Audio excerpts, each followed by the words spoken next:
Türkmenistan'ın bağımsızlığının 31. yıl dönümü dolayısıyla başkent Aşkabat'ta Cumhurbaşkanlığı koşusu düzenlendi. Dünyaca ünlü Ahal Teke atları yarıştı.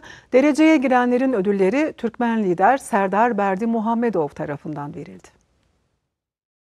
Türkmenistan'ın bağımsızlığının 31. yıl dönümü kutlamaları devam ediyor. Uluslararası Ahal Teke Binicilik Sporları Kompleksinde Cumhurbaşkanlığı koşusu düzenlendi. Etkinlikte cennet atları olarak da bilinen Ahal Teke atları nefes kesen bir yarışa imza attı.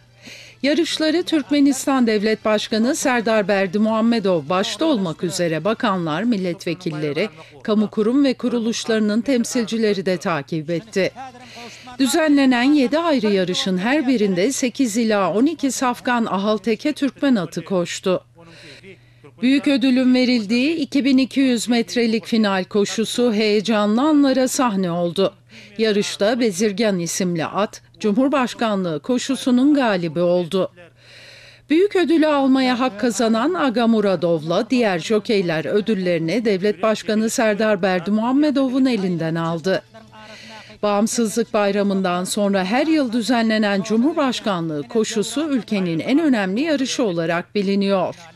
Yarışmada ülkenin en iyi jokeyleri en iyi yarış atlarıyla yarışıyor.